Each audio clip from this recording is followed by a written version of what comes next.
Senator Gorton.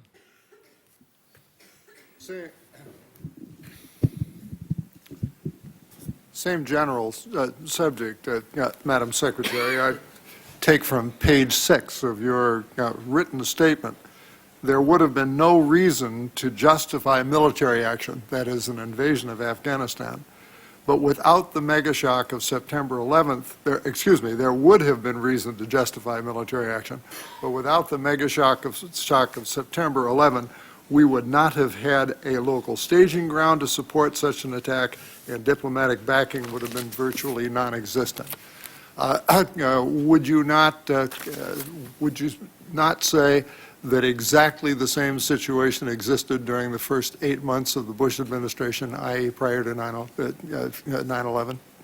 I do think that clearly 9/11 affected them as it did us, and therefore the question is how they looked at the particular material. They seem to have felt also that there was not a justification. I think the question comes down to one of the last issues that Ms. Gerlich raised with us, is whether when there was proof that al-Qaeda and Osama bin Laden were connected with the USS Cole, the threat having been made, why there was not a response at that time. I think that is a question. I'm asking you this question. This question relates to an invasion of Afghanistan to depose the Taliban and disperse al-Qaeda.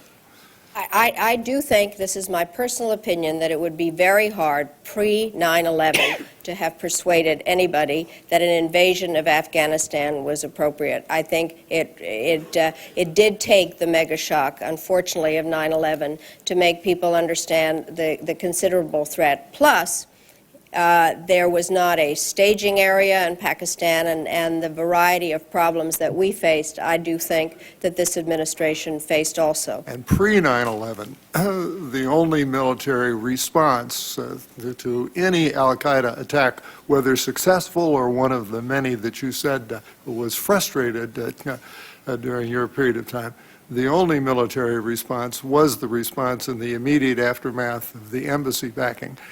And while many other potential covert or cruise missile kinds of responses were considered, all ran up against an objection that the intelligence wasn't actionable, that you didn't know what that there was no appropriate target, or that there'd be collateral damage. So every such suggestion was frustrated and came to naught before 9/11. Is that not correct? Well, I have no way of judging what happened inside the Bush administration from January to September. Well, you do know that nothing happened. Well, I do know that, but I also do know that many of the policy issues that we had developed were not followed up.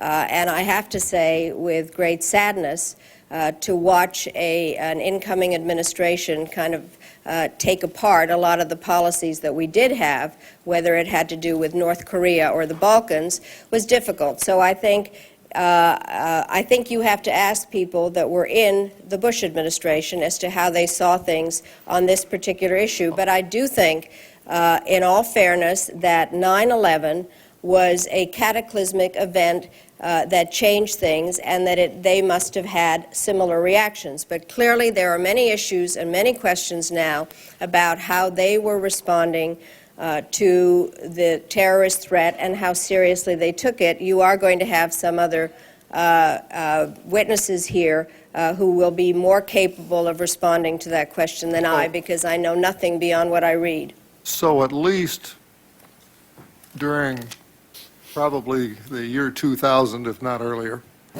and 2001 up to 9/11, a rational al-Qaeda could determine that terrorism was essentially cost-free, or only at a cost so modest that it was well worthwhile. I don't believe that, actually. I think that if you look at what we were doing, we were on an upward trajectory of ramping up our dealing with terrorist activities, whether it was putting the infrastructure into place that the Bush administration is using on tracking finances, on trying to get more money into the CIA, of developing counterterrorism centers and activities. So I think, no, I mean, it's hard for me to get inside the head of al-Qaeda, but no, I do not think they must have thought it was cost-free. Well, there we certainly disagree. I guess my time is up.